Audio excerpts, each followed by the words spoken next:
There are things that we do which seem correct to us, but eventually they take us to the grave.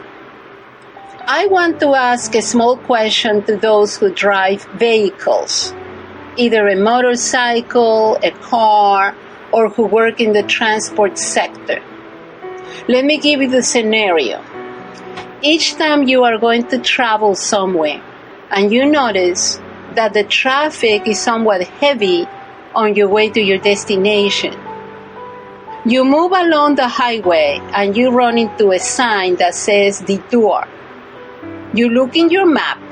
You don't find the detour route, but the sign says detour. So the first thing that comes into your mind is, I'm going to take this detour so I can get to my destination faster. Especially if you are sitting in extremely heavy traffic, where you notice that they have closed the highway and you must wait until they reopen it. The small question is, what is the first thing that comes to your head? Let's take the detour, right? We think that this detour is the solution so we do not have to wait. It's the solution so we can get to our destination faster. It turns out that as minutes go by, maybe hours go by, we realize that we did not arrive to the place we wanted to get to. The more we drive around, we think we are getting closer. But the reality is another.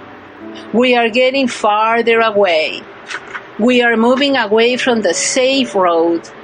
Instead, we are moving towards what we thought was good, but at the end is the road to death and destruction. In life, we are going to encounter many detours that are going to look good. And perhaps they are. They make you happy for a moment. They give you a happy time. But at the end, you destroy yourself. But at the end, you realize that they made you waste your time and did not benefit you much. There are things that we think are good. There are roads that we think are the correct ones. How many times have we believed that our decisions are correct?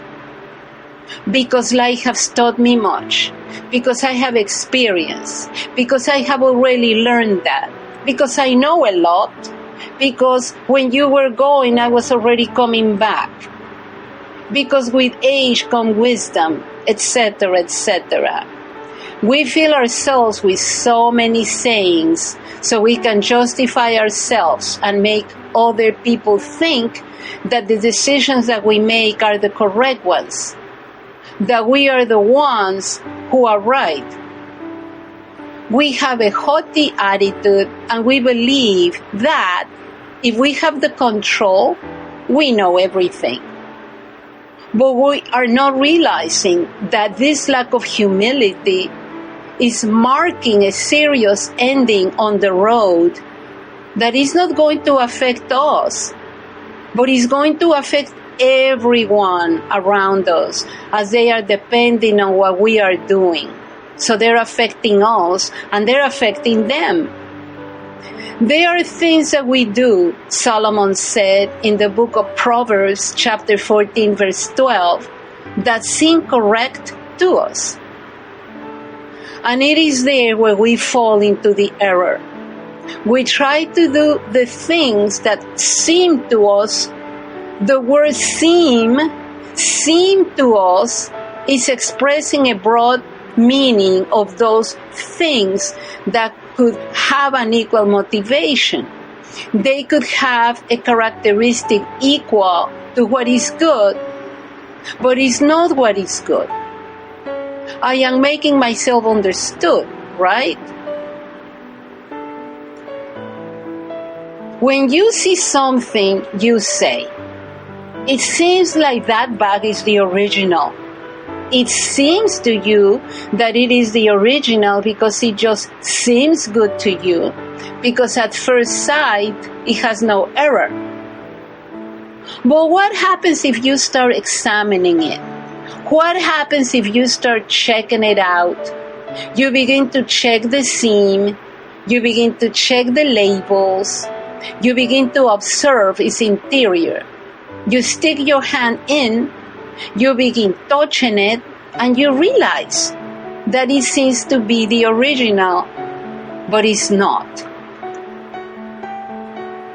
Sadly, everything that this world shows us, everything that this society makes us see, makes us listen to through the media, what it shows us daily seems to be original, seems like something that could give meaning to our life, but at the end, my beloved friend, you realize that years have gone by, you wasted your time, you went astray to follow what you thought was good, but at the end, you are alone, frustrated, without any strength to keep moving forward. Perhaps you have arrived at that point today. But let me tell you that if you are alive, there is hope. There is hope today. To stray from the road is easy, extremely easy. To stay in it is what is complicated, because to stay on the road, you have to have character. And within that character, you must learn to be patient. Because sometimes difficulties we see on the road of life are going to seem complicated. But when we are located under God's order, when we look under God's perspective, we realize that they are simply training obstacles. They are obstacles that strengthen our faith. They are obstacles that align your hope. They are obstacles that make whatever God put inside of you before you were born be fulfilled. This is your eternal purpose. Let's don't call purpose transient things that come and go. If you are thinking that your purpose is to study so you can have a good job and live well, you are already going astray. It's so easy to stray from the road. For example, if you are driving and you have your cellular phone in your hand or on your lap or at a place where you can see it, and are going at 140 kilometers per hour, and a call comes in, it takes half a second to stray your gaze from the road to look down and check who is calling you. Only on those milliseconds, you stray from your lane into the next lane. And by another split of a second, you could have caused an accident. In life, to lose your focus is easy. To stay focused is complicated. Let me give you another example. God wants you to open a business. He wants to provide for you and wants to help you so you can move forward, because He put His dream inside of you so it can become real. And you can understand that once you get your business and get a source of income, you will bless many.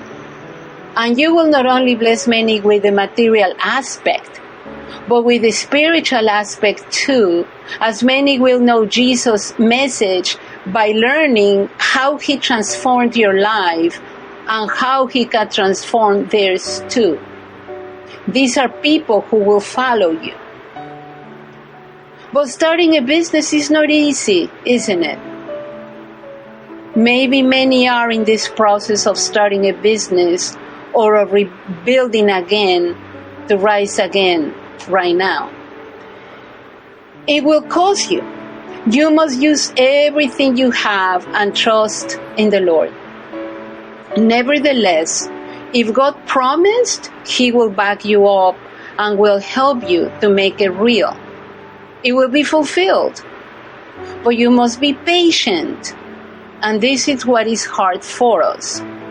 When you are in the middle of the process and you are not seeing any profit, and you simply keep investing, and believing in the Lord, suddenly the first detour presents itself. And the first detour seems good. The first detour is a job offer. Someone calls you and offers you an incredibly good job with a good salary. The detour appears on the road and you begin to say, okay, I can work for a while, save, and I invest again and raise up my business. You thought this was the correct decision. You took the detour, and when you came to see, you are so used to your job, used to your salary, that at the end you stay there. You pushed aside God's dream, and when the determined moment comes, and you are no longer useful to that company where you dedicated the best years of your life, the day when you are least thinking about it, you arrive at work and find a letter of dismissal on your desk.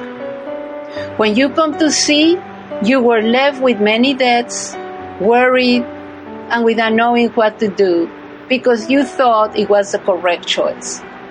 You never consulted God about whether it was the right choice.